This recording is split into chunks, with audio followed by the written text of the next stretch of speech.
And joining us now on the debate, Brad Dogood, Ontario's Minister of Energy and the Liberal candidate for Scarborough Centre. John Yakabuski, PC candidate for Renfrew, Nipissing, Pembroke. Peter Tabuns, NDP candidate for the riding of Toronto-Danforth. Steve Dick, Green Party candidate for the riding of Guelph. And Steve Applin, VP of Energy and Environment at the HDP Group. That's an Ottawa-based energy consultancy. I know we have too many Steves at the table, but we're going to have to do the best we can anyway. Gentlemen, thanks for coming in tonight for this discussion. We're basically going to talk energy policy. And the way we're going to do it is we're going to take a hydro bill. This is just a typical hydro bill.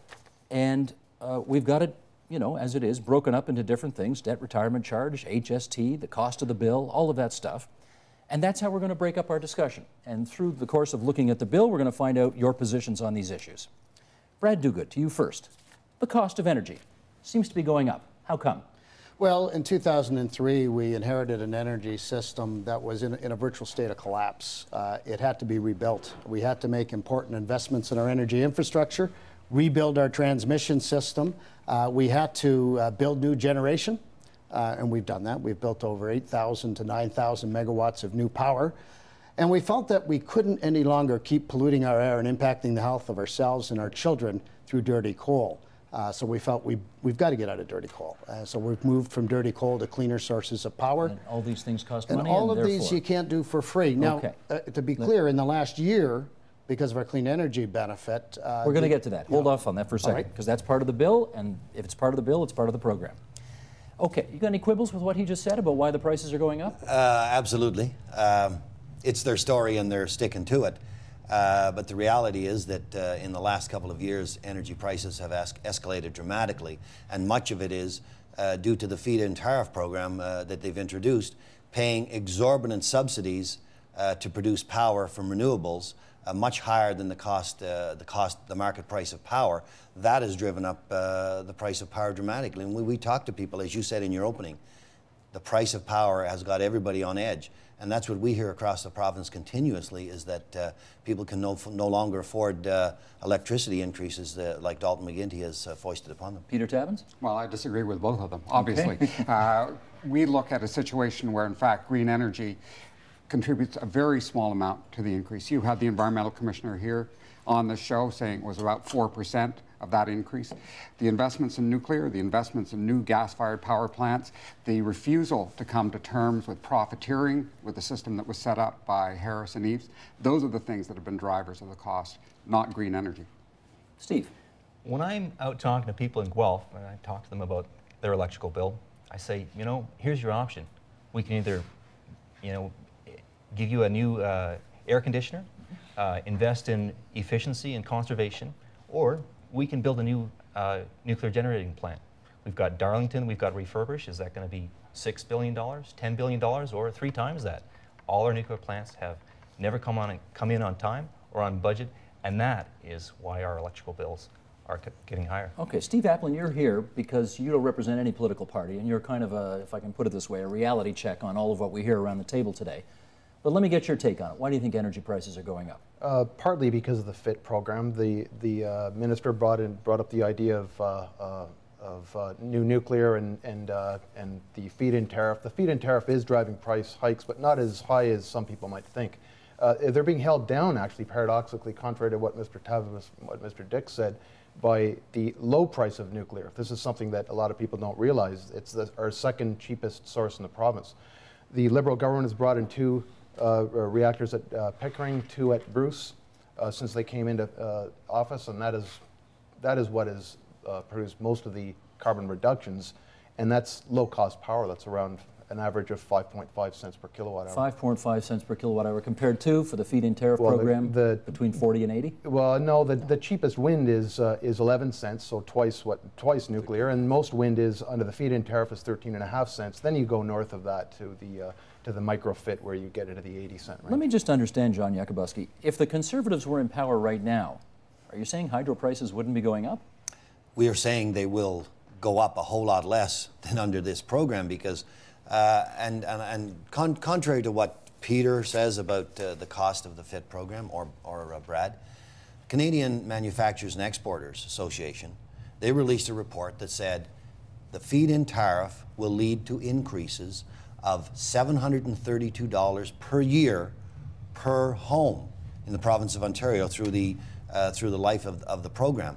Those kinds of increases are the things that people are just beside themselves with because they cannot afford that. You can't budget for, I mean, if you're on a smart meter on time of use pricing, your hydro rates are 150% higher at peak than they were when Dalton McGuinty took power at 4.3 cents a kilowatt hour. You know, it's time to stop making excuses, John. And your party left the energy system in an absolute mess in 2003, and you still to this day haven't learned a thing from that. You do need to make investments in the system to ensure we have a reliable system, number one.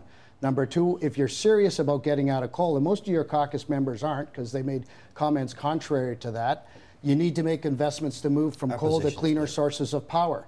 We've built a clean energy economy here in this province that's among the leaders in the world. $20 billion of investment is flowing into Ontario as a result of those feed-in tariff programs. 20,000 jobs for Ontario workers already created. 50,000 jobs will be created by the end of next year. For you to want to tear all of that down and put all those people out of work, that's fiscally and economically absolutely irresponsible. Let me go to Peter Tabuns for a comment on this, because if I understand basically what the Liberal vision is on this, the Liberal position is it's been a good idea to subsidize, in effect, sometimes overpay, as Steve puts it, for green power generation because A, it creates new jobs that Brad Dogood just talked about, and it has these environmental benefits. As a vision, does that make sense to you? Well, I've always thought that it made sense to invest in new technologies, just as in the 80s we invested in computers in this province to computerize business. That's an advance. It's an advance to invest in mobile phones as we move away from landline technology. We're moving forward. But the key thing, Steve, is that this government has been spending $40 for new generation for every dollar they put into efficiency.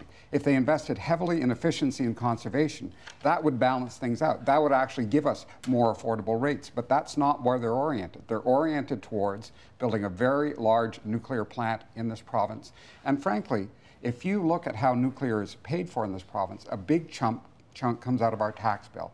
We'll get into the debt retirement charge, but it's more than just on our bill. It comes out of our province's general revenue. Steve, Dick, I hear this all the time, that if we spent, or we were as committed to conservation as we were in building new build, we wouldn't be spending the kind of money we are. But I hear others saying, yeah, but you wouldn't have baseline power, meaning base load power? Base load. Base load power, which means when you flip the light on, you can be 100% guaranteed there's going to be something there. You want to help us on that? In the last 10 years, the energy efficiency of air conditioners, refrigerators has doubled. It takes half the power to run your air conditioner that it used to. So in terms of baseload, you know, I'm not talking about shutting down nuclear power plants. What I'm talking about is building new nuclear power. That is definitely down the wrong road. We can create good jobs, jobs that actually have a real business case. There is no business case for a new nuclear power plant. And for sure, when we turn the light switch on, the lights will go on under your scheme. Absolutely. Ontario has, we've already invested in all kinds of natural gas power. We've got all kinds of hydropower. Our coal plants and our nuclear power plants, they have been underwriting the cost of nuclear power for the last 15 years. The actual cost of nuclear power is probably 26 cents a kilowatt hour. If we look at the debt retirement charges and all the costs that hydropower has actually been underwriting for nuclear power. Okay, hold Steve, off on that. One word here and then a word to Steve, and we're going to move on. First off, both my colleagues there are underselling the efforts made by Ontarians to conserve. I mean, Ontario has the strongest targets in all of North America on conservation. We saved 1,700 megawatts of power since 2003. Are we hitting the targets? Together. We are absolutely determined to hit the targets, and we've been hitting our targets. Most of it's by shutting down manufacturing plants. No, that's not true at all. We have some of the North American leading conservation programs in place today. Our SaveOnEnergy.ca program is a world-leading program. It's going to create some fantastic opportunities for families to conserve. We have some fantastic programs out there for businesses to conserve. We're making great progress, and we're leading North America. Let me give what Steve you're Applin suggesting is that we can do even more. We're happy to try to do more. We've got to make sure but we it's hit not going to be able to replace all of those. We've got to hit all the megawatts. aspects on this hydro bill here. So Steve Applin, last word on this segment that we've just done here. The cost of nuclear that Mr. Dick referred to, I don't know where the 26 cents per kilowatt hour or 26 cents per kilowatt hour comes from. It's just wrong. It's 5.5 cents. You tell me a number.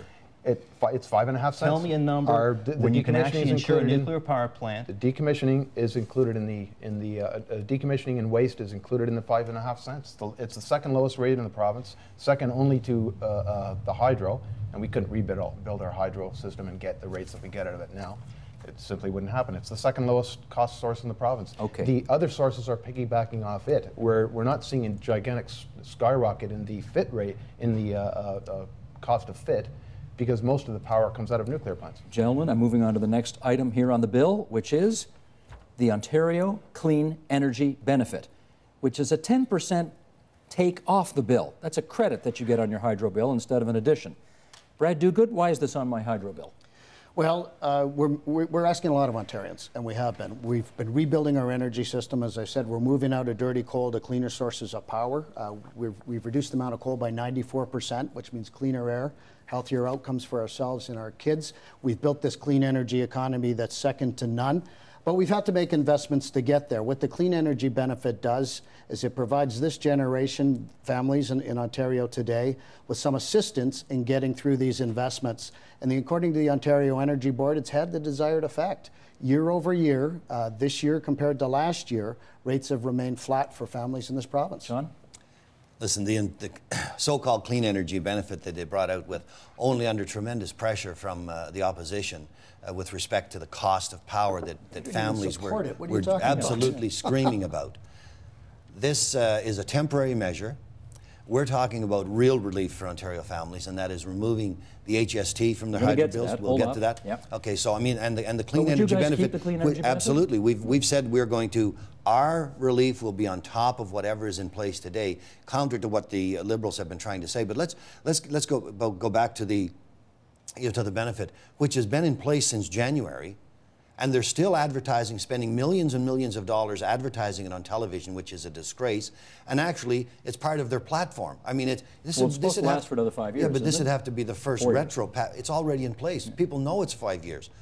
This is the first retro platform in history. Let me go to Peter Tabuns. What do you think of the Clean Energy Benefit? Well, I think it was a measure brought in to get the Liberals through this election. Right. They looked at the impact that their policies were having. They looked at how people were reacting to the HST on their bills and thought, we are in deep political trouble. We better act. That's what this is about. Do you like it? Support it? We're going to say that people needed relief from the HST. We didn't agree with the HST in the first place. We would continue it on until it's done, and then from that point, we'd have the HST taken off the bills. Steve Dick, Ontario Clean Energy Benefit. What do you think of it?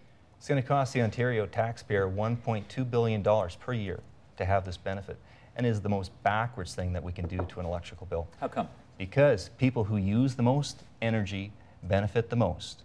The more you waste, the least efficient you are, the bigger benefit you get out of it.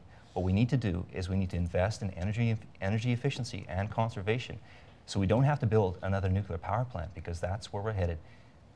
Let me just be clear about this, Minister. This province, which is running a $16 billion deficit already, is going to go to the markets and borrow another $1.2 billion to give back to energy users. And if Steve is correct, the biggest energy hogs are going to get the best benefit. Does that make sense? Well, what makes sense is the fact that we're making some does that make sense? Well, what makes sense is the fact that we're making a very big investment in transforming our energy system. And this generation's been called upon. We have a responsibility to build that stronger, cleaner, modern energy system to pass on to our kids. Okay, but you'll admit that's here... That's a lot to ask of Ontario families, But Steve. you'll acknowledge we're borrowing north of $1 billion in order to give people a break on their hydro bills. That's to provide families at this point in time with a break as we move through this period of investment. Okay. Steve Atwin? I don't know if we're borrowing $1 billion off the hydro bill. We're just taking a little bit, we're paying a little bit back off the global adjustment, which doesn't appear on the hydro bill, but it's included in the electricity charge. The global adjustment is what drove people crazy when they started going through spreadsheets at the end of 2010 and started realizing how much we're paying for. That's your FIT program. That's how much we're paying for the FIT program. That's your FIT No, that's not the FIT program. No, that's compensating private power producers, gas plants. It is when the price of the market. But the OPA, which is the biggest It's gone out of control since the FIT program. One of you at a time. Steve, finish your thought. The biggest part of the global adjustment is the OPA portion, and that is the FIT program. FIT program. And so when people started... people have to recognize that this system is allowing private energy traders to sell power to the United States and Quebec at far lower prices than we pay here in Ontario. and subsidizes those. That's wind power. The Toronto Star reported that we were spending $200 million a year, we, the ratepayers, to subsidize those energy traders. Because of the wind contract, Peter. It is not. It is absolutely it's overbuilding of whether we nuclear need it or power not. and of the gas power. We're buying That's wind it. power. We're paying wind power generators 13.5 cents a kilowatt hour in the middle of the night when we don't need Don't their need the power. They're- We're dumping it to Quebec let me Hydro. jump in. Quebec Hydro's wheeling it into New England. right. Let me jump in There's your here FIT because I program. know This is all if I about understand this private power. properly, you brought in the clean energy benefit. You're going to keep it. You're going to keep it. You don't like it at all. Just so we're on the record here, we got all that figured out. I don't have a say. Okay, you don't have a say because you're not running. Let's do Chapter 3 here, which He's gonna is think about it after this show. the harmonized sales tax, the HST, which the Liberals have put on the hydro bill and which the New Democrats and the Conservatives would like to take off, and the Greens. I think you like it on as well. But let's go through this. People say it's a necessity. You don't have a choice about heating your home, and therefore putting the HST on your hydro bill isn't fair. What do you say to that? Well, the tax reform in the HST came in, and it's creating 600,000 jobs across this province. There's a reason why Ontario has created more jobs this year than the rest of They Canada lost more than combined. the We've had country to make some combined in the last challenging month. political decisions to ensure that we could drive this province forward into the future. Now the PCs say they can take this off. They say they can keep the clean energy benefit going. What they've done is created a $14 billion gap in their platform that they're going to have to pay for somehow or another. They're going to have to pay for it through cutbacks to healthcare and Well, let's find education. out. There's Hang no on, let's find question to out. that John, whatsoever. if you take the HST off the hydro bill, how much revenue will you forego if you form the government? We're talking about between the HST off hydro and home heating and the debt retirement charge off, we're talking about $1.6 billion. Altogether. That's my, but I want So to let, again, in a, but in a province where we've got a 16, if I could go but back. I got to know this. Okay. In a province where we've got a $16 billion, and I asked him this, so I got to ask you. We're running a $16 billion deficit. We can afford to go to the markets and borrow another $1.6 billion in order to take the HST Well, we're going to off? stop the exorbitant subsidies that they have under the FIT program. Kill We're going to 50,000 honor. jobs. We're going to. Now, Brad wants to talk about jobs. If I could touch on that, because I never had the opportunity, Steve. Go ahead. They talk about 50,000 jobs. They talk about guarantees and this and that. Brad used to talk about 800 jobs at the wind farm in Sarnia. Well, we all know how many jobs are at the wind farm in Sarnia. It's one of the biggest in the world. And you know how many people are working there? 8.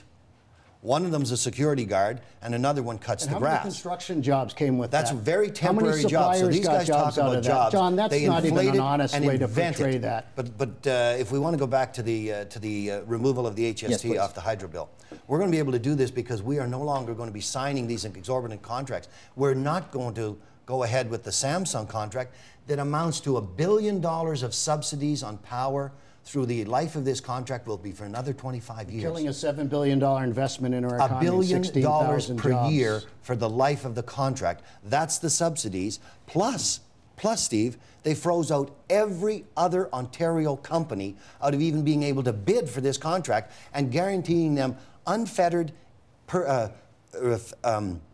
preferential access to 2,500 megawatts on the grid. Let me get Peter Tabuns here.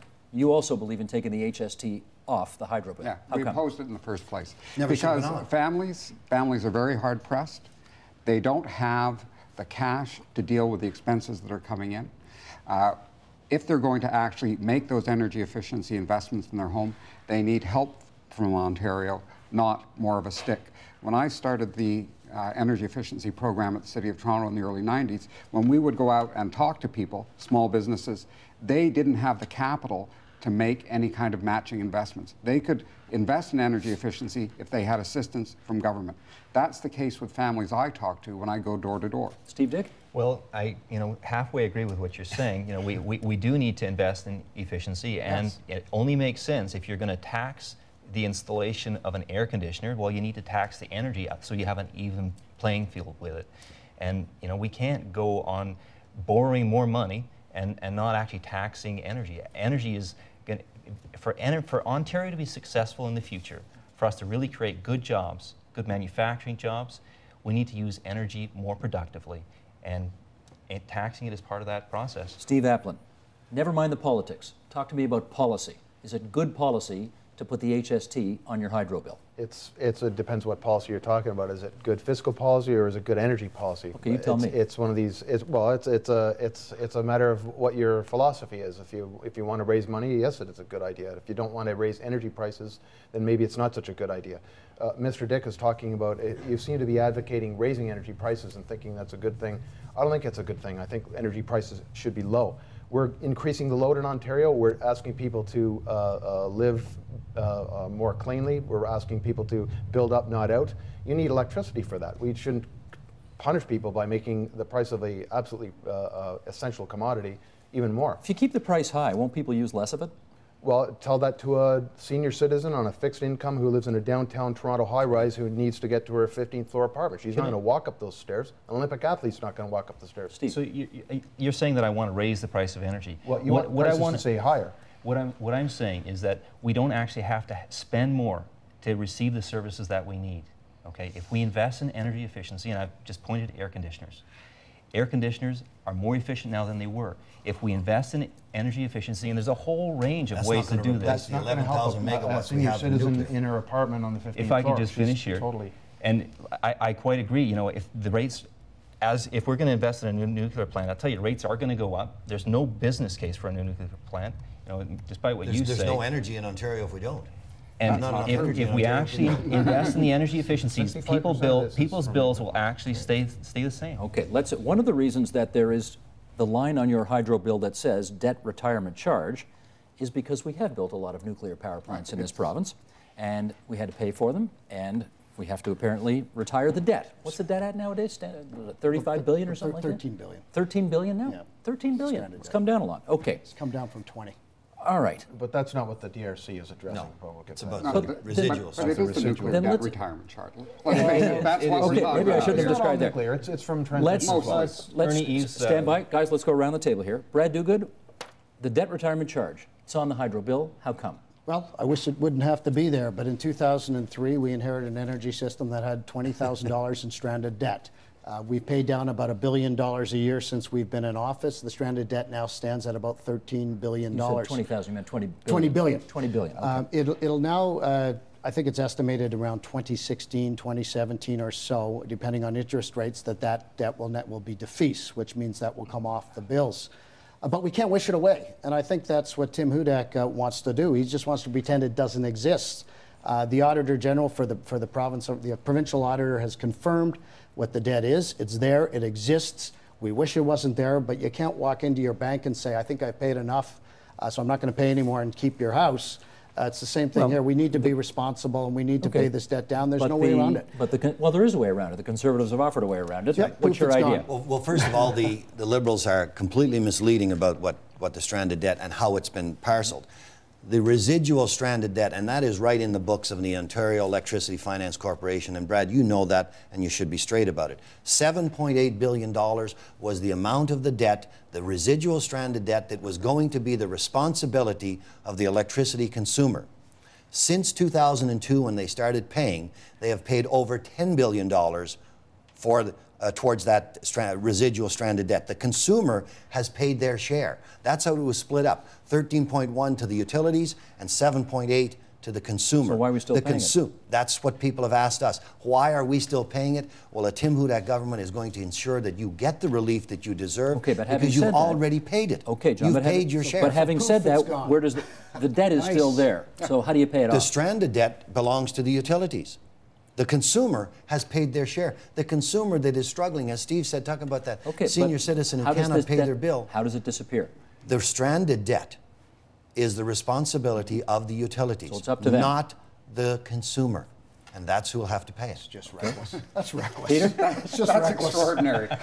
First of all, let's be very clear. The bulk of this is from our nuclear investments in previous decades. That's where that debt came from. Mike Harris wanted to sell off the nuclear fleet. It was not producing enough power to pay for itself, so it needed this huge subsidy. Debts incur interest. That debt has been incurring interest. That's why if you buy a house, you know that your principal and your interest are two very different numbers.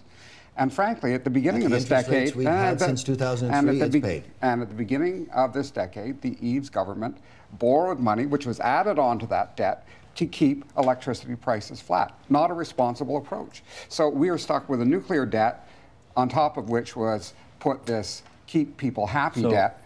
And that's why we still have a large amount of money that is going to have to be paid off because we're stuck with it. So the reality is, it's there and you got to live with it. Well, these guys will go to the. You'll borrow $1 billion to help get rid of it, right? That's part of your $1.6 billion. It is part of our platform that has been completely costed. Even Brad's own aide on a conference call the other night that was intercepted has said that they've invented the whole thing about our platform. We're not sure whether any of that was legit, but anyway, let's move on. Steve Dick, let me hear from Steve Dick on All this. I can say is, for a business guy, you know, a party who's a bunch of business people, you definitely don't understand how interest works, and when you have debt, I don't need a business lesson from you, Steve. Well, obviously you do, because this is not working. You know, Ontario is going to have to pay off this debt some way, and it's not. You can put it on our income tax. If you want to raise our income taxes, it's not going to be on the hydro bill. Doesn't make any sense to me. It's not going to be on the hydro bill. Presumably, if the money. Let me just make sure everybody understands this here, our viewers in particular. Right. If we owe the money, either the electricity users are going to pay it back, or the taxpayers are going to pay it back. That's right. You guys are saying the taxpayers should. We are saying the Everybody else consumer is saying, has paid their share of this residual stranded debt, but the money still has based to on be the paid numbers back. from the Ontario Electricity Finance Corporation, of which the auditor has confirmed. Steve. So we're going to take this debt off of our electrical bill, and we're going to put it, on our income taxes. Now, that doesn't fit with your general policy of raising income taxes, does it? We're not raising income taxes, Steve. Well, apparently you will. Let's just Steve finish. Apparently you will, because there's no way that you can retire this debt. There's one party that raises taxes, Steve. That's the Liberal Party. Hang on. I haven't heard Steve Applin yet. Over and over again. The DRC, John's right. The DRC has been paid off. We've been paying the non-utility generators, going back to the global adjustment. The non-utility generators, mostly natural gas, were recipients of DRC revenue up until just a little while ago, according to the IESO. So we basically have been paying that. But we really are talking about 0.7 cents per kilowatt hour, not all that much. And I can't think of a charge on a bill that's more calculated to inflame five guys like us than debt retirement charge. If it's all about nuclear, call it the climate change contribution. It's paying for 28 billion carbon-free kilowatt hours of power every year. And call it the climate change retirement charge. Call it the climate change contribution, and nobody will complain about it. Whatever you call it, you can't deny the debt's there. You got to pay it. And you know what, John? I'm sorry. I'm not going to take your word over the provincial auditor general. Forget about all the political parties' views here and all the differing of opinion. We're in an election campaign. I got to go to the auditor general. Talk about the residual stranded debt. What does our provincial auditor say? Stick to the subject. Residual what the provincial auditor says is there is a debt. It's sitting around $13 billion, and you can't ignore it. By you ignoring it, that's contributing to the $14 billion gap. We are taking it off the consumer's bill. And the seniors, that's why your families, doesn't add the small business that you've hammered for the last 7 years. Can't hear you when you both talk at the same time. The reality is, as I look at this hydro bill, it works out to, I think, about 5% of the hydro bill. It's not a huge amount of money as you look at it, right? Is it worth $5 every 2 months? $5 every 2 months. $5 every 2 months. That's only what's on the bill. There's also, excuse me, Steve, there's also the money that is being paid from the utilities into general revenue to pay the rest of the debt. This is only part of it, Steve. We're paying about $2.5 billion a year. Okay. That's a lot of money. Last word in this segment. 13.5 cents for wind power, which is unreliable. And we're quibbling here about 0.7 cents for nuclear, which delivers the goods. Okay, moving on to the next segment, gentlemen. Less than 10 minutes to go here. We're doing nicely, I would say, getting through this entire bill, which is fairly lengthy. This is the delivery charge you see at the top of the screen there. The delivery charge is, now that's a whopping bit of money here. That's about a quarter of the hydro bill as I look at it here. And, okay, let's start. What's this for? Well, it's not to deliver things other than power. It's really meant to get the power from the power plant into your homes and businesses. Transmission. So that's your infrastructure, your transmission, and why is it in a separate? And that would include your local distribution company. Why is it a separate well. item on the bill? It's the way the bills have been set up to be as transparent as possible. It's been there for a long time as a separate item. And we've looked at the bill and ways to try to make the bill more readable and understandable to people, and it's something I think we'll continue to look at. It's not something you want to do in the midst of an election campaign, because anything you do to the bill would be seen as politically motivated, but it's something rationally should be looked at. But there's no way around that. What I will say is we've doubled the investment in transmission because we've had to. Previous governments of all stripes Can I have just ignored understand that the infrastructure transmission? Are you investment. talking about Hydro One to the local Yes. company, or That's right. that's the one? That's one. That's and, Hydro and One. the local Okay. distribution And the company charges would be local in for there the- as well. Okay. So, Steve So Appel, it's is there any way local. around this? You need this on the bill? Yeah, so well, this is what you get from a deregulated power system. You got the generation side, and you've got the transmission distribution side. Yeah, it's unavoidable. There are lines. Somebody's going to maintain them. They've got to be, the voltage's got to be maintained along them. Somebody's got to run it. John, would you agree? It's part of the bill. I disagree with Brad that it's all about new transmission or about refurbishing transmission. Much of it is about building transmission to accommodate the new power that they're subsidizing at exorbitant rates so that they can actually fit into the grid and get into the grid. Much of that transmission is because they've had to build new transmission to accommodate their subsidized power with their expensive energy experiments. Is that true? No, I mean, Well, then you gotta get lines to them, Brad. There's some Brad, you transmission gotta that get needs lines to be to built to some of the energy projects. But I mean, the bulk of this transmission line would be the Bruce line, which is the newest transmission build we're doing, and that's a line that's providing power, right up the gut of the province. Peter Tabuns. Yeah, again, I think that this line reflects the strategy of the Liberals, which is to focus on building new generation. If, in fact, they invested heavily in conservation and efficiency in target communities like Toronto, for instance, the need to build new transmission lines into Toronto or bulk up the system would not be there. When the Liberals tried to build a high voltage line through my community, we spent a lot of time looking at the reality in Toronto. And the reality is that distributed power generation sources like the existing district heating system have been ignored for power generation. The efficiency and conservation that could be done in the institutional commercial sector have been ignored. We could make substantial impact on need for new distribution investment if we put the money in to distributed energy and to efficiency and conservation. And that's reflected in those high costs. Steve Dick, should we be calling this then the conservation category instead of the delivery category? Would that make it more palatable? Absolutely not. The reason that our delivery costs are so high is because Ontario's power grid is built around central generation, large nuclear power plants. It has been a lot of big coal plants. We've got a lot of big natural gas plants. What we really need to invest in is in generating our energy closer to where we use it. So smaller and more local. Smaller, more local, combined heat and power, energy efficiency, technology, local jobs for people right in their own communities. The technology's out there, and we need to look towards the future rather than building more nuclear power plants and big lines all across Ontario. That's just not even close to truth. The central station grid is the most efficient way of delivering low-cost power. Go into the country, into a rural area, into an impoverished rural area. You see the grid, you don't see local generation. That's not because they don't know how to build generation out there. It's because they look at the This applies actually in cities. It doesn't really apply out in the country, and I have to agree with you there. Well, that's right. So I mean, if it's still cheaper have to to have string the a wire line out to across the out to a remote rural area than it is for the person to generate their own power, then We've the just central spent station $8 grid billion is on high tension wires from Bruce Nuclear down to the cities. that. We'd be much farther ahead actually having locally generated That's generating actually power for wind close. power. So in a way, I don't think John that's clear, Yakubowski's frankly. right. Just for wind. Well, the Bruce I think existed it's much before more for Bruce, nuclear the power. Bruce Brad- nuclear plant existed before they built that line. It was Brad- wheeling power out of there when it was Brad 9,000 Dogood megawatts. wanted a word. It is about balance, and Steve raises some very valid points. Steve? This Steve. Okay. When it comes to the need to build a more distributed energy system, that means building a smart grid. That means ensuring that when the electric vehicle comes to Ontario, when it is coming, that we have an energy system that's modernized enough to be able to accept that electric vehicle. So things like cogen are important, being able to have those microfit projects out there, so eventually people can start generating power throughout neighborhoods, in particular in urban areas, important. But it is important that the backbone of your system is healthy too, and that you have a good base load of power to be able to provide for the entire province. I think we got 4 It's about minutes left balance. here. John, let me go to you first on this. The bottom line is the bottom line for our last segment here, total amount due. Does the province need to build new nuclear power in order to keep the lights on going forward? We support, absolutely, we're strong supporters of new build nuclear.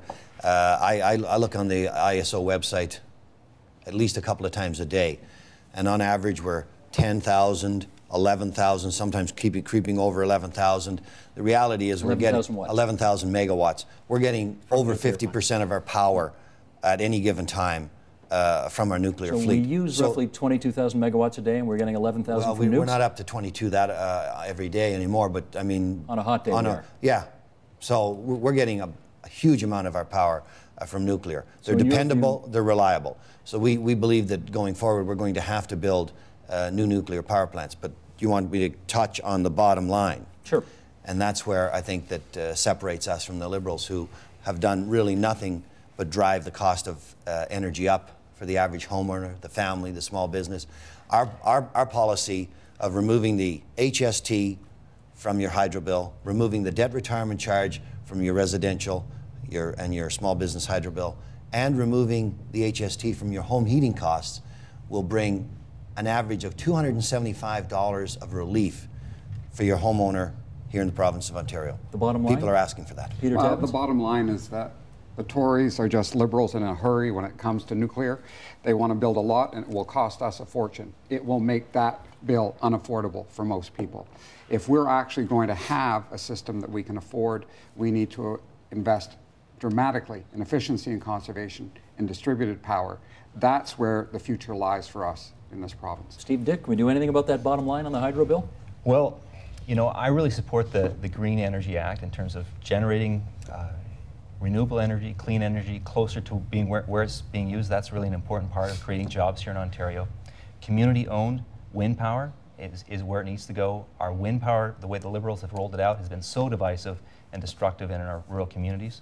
They're not receiving a benefit from it, and you know what? When you receive no benefit, it will make you sick. And I'm going to say, our real future, it's based on conservation, replacing old, worn-out equipment in our homes. I'm going to save time for these guys. Well, I would suggest it's whether you want to be prisoners of the past, as I think the NDP and Tories are in this case, or whether you want to be builders of a better future. And I think that's what we're doing and we've been doing when it comes to energy. We've inherited a real mess of an energy system. We've rebuilt it. It's reliable now. It got through this hot summer without problem. We've built a global leading clean energy economy that's helping to drive our economy and make us job leaders. Okay, I got a in all minute of left Canada. here, and I want to give it to you. You're the one nonpartisan guy around the table. What do you like about what you hear? What don't you like about what you hear? If we add more wind to the system, our power prices will go up. We've got probably just as much as we need right now as we ever should have. Both John and Brad are right. We should build new nuclear plants. We should start the new Darlington project ASAP. And You like anything about what these guys have to say, the Greens and the NDP? I like the idea of keeping energy prices down, but I don't like the way Mr. Tabuns proposes to do it, and the idea of putting prices up as Mr. Dick has suggested. I don't think that I don't think that's the way to build There's a plenty of prosperous opportunity province. for conservation here in Ontario. Ontario uses 35% more electricity per person per year than people do I in was New going York to give State. this Steve the last word, not this Steve. Anyway, I got to get in here. Conservation advocates watch their own Gentlemen, clothes. we're out of time, but we did a pretty good job getting through the whole hydro bill there, and I hope people who watched understand what the items are for. Hang on a sec, John, we got to go here. So let me say goodbye to everybody here. John Yakabuski, the PC candidate for Renfrew, Nipissing, Pembroke. Steve Dick, the Green Party candidate in Guelph. Who are we going to next? There's Peter Tabuns, who's running for the NDP in Toronto Danforth. And then Steve Applin, who's the energy consultant from Ottawa, and Brad Dogood, the Liberal candidate for Scarborough Centre, and your Minister of Energy. Thanks so much for this discussion, everybody. Thank you very much. Appreciate it. Pleasure to be here.